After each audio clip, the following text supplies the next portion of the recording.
সুতরাং আজকে টেকনিগঞ্জের ভোট কর্মী ভাইদের কাছে আমার আহ্বান থাকবে, কি আহ্বান, যে আপনাদেরকে একটা দায়িত্ব নিয়ে এখান থেকে ফিরে যাইতে হবে। সেটা হচ্ছে আপনারা যারা এখানে আসছেন, আমি বিশ্বাস করি আপনারা সবাই আমাদের ভোট কর্মী, ঠিক কিনা বলেন? আপনি যেরকম ভোট কর্মী, আজকে এখানে অন্তত ১,৫০০ লোক আসছেন, আপনারা এইখানে ভোট কর্মী ১,৫০০ আসছেন, আর একটা করে ভোট কর্মী আপনারা বাড়াতে পারবেন কিনা?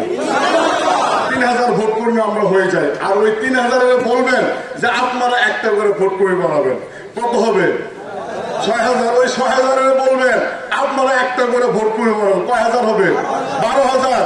১২,০০০ বলবেন যে আপনারা একটা করে ভোট কর্মী করবেন, কত হবে? ২৪,০০০। কুল্লু খালাস, ঠিক কিনা বলেন? এই টেকনিগঞ্জের মানুষ আমরা নির্যাতিত। আপনাদের পবিত্র ভোট ইউনিয়ন পরিষদে দিয়েছিলেন, কিন্তু আমরা এই পরিষদে আসতে পারি না, ঠিক কিনা বলেন? আমাদের মনে কষ্ট আছে কিনা বলেন? আমাদের ভোট ছিনতাই করা হয়েছে। জাতীয় নির্বাচনে আমাদের ভোট ছিনতাই হোক, এটা আপনারা চান? এগুলো সুফি ভাইকে সামনে রেখে আপনাদেরকে ওয়াদা করতে হবে, বোদা দেবগুজ মিলে ২০টা ইউনিয়ন আর ২টা পৌরসভা।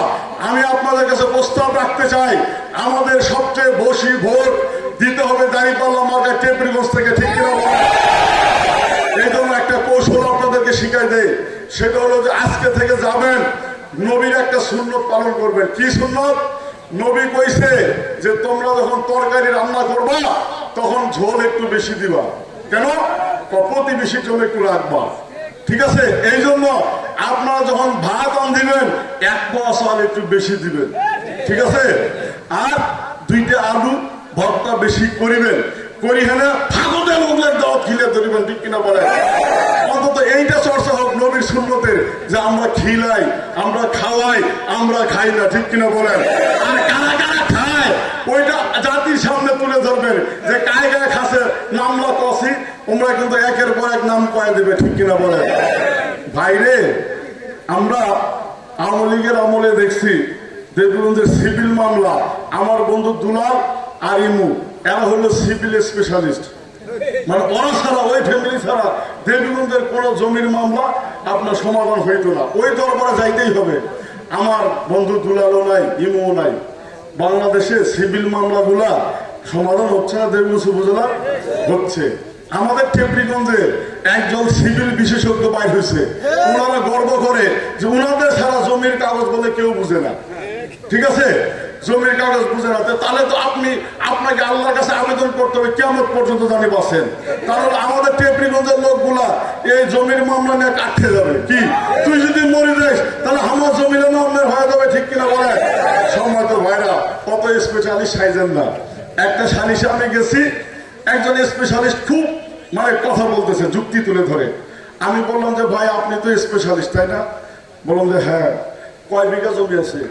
কয় যে ভাই দিনে আনি দিনে খাই, ওই জমি টমি নাই। বললাম যে যত স্পেশালিস্ট হবে তত ফকির হবেন, ঠিক কিনা বলে?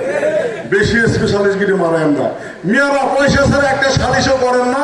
পয়সা না খেলে আপনাদের ঘুম হয় না মিয়া, আর আপনি স্পেশালিস্ট সাজতে আসছেন আর ওগুলো আমাদের সামনে লেকচার শোনান। এগুলো আপনারা ভারতে গিয়ে বক্তব্য দেন, ঠিক কিনা বলে? আপনাদের ডায়লগ এখন ভারতীয় ডায়লগ, ঠিক কিনা? এই বাংলাদেশের দেশপ্রেমিক আর ইসলাম প্রেমিক জনতা আপনাদের ওই সোজা বাংলা ভাষা আর গ্রহণ করবে না, ঠিক কিনা বলেন? সুতরাং আমি আপনাদেরকে আহ্বান রাখবো, আমরা শুধু টেকনিগঞ্জকে টার্গেট নিব না, আমরা বোদা দেবীগঞ্জ পঞ্চগড় 2 আসনকে দুর্নীতি মুক্ত করতে চাই, ঠিক কিনা বলে? এই দুর্নীতি মুক্ত করতে গেলে দুর্নীতি মুক্ত নেতার প্রয়োজন আছে কিনা বলে? সেই নেতার হাত ধরে এতদিন দেবীগঞ্জ বোদা দেবীগঞ্জের মানুষ ছিল, 5ই আগস্টের পরে প্রমাণ ভোট হয়ে গেছে উনি দুর্নীতি মুক্ত নন, বরং উনি দুর্নীতি এবং চাঁদাবাজের সাথে যুক্ত, ঠিক কিনা বলে? আর আমাদের পাশে তো বসে আছে আলহাজ সুফিউল্লাহ সুফি ভাই, আওয়ামী লীগের স্বর্ণ যুগে বিপুল ভোটে বোদা উপজেলা চেয়ারম্যান হয়েছিলেন, 5 বছর উপজেলা চেয়ারম্যানই করেছিলেন। উপজেলা পরিষদ তার 2 টাকার দুর্নীতি বের করতে পারে না, ঠিক কিনা বলে?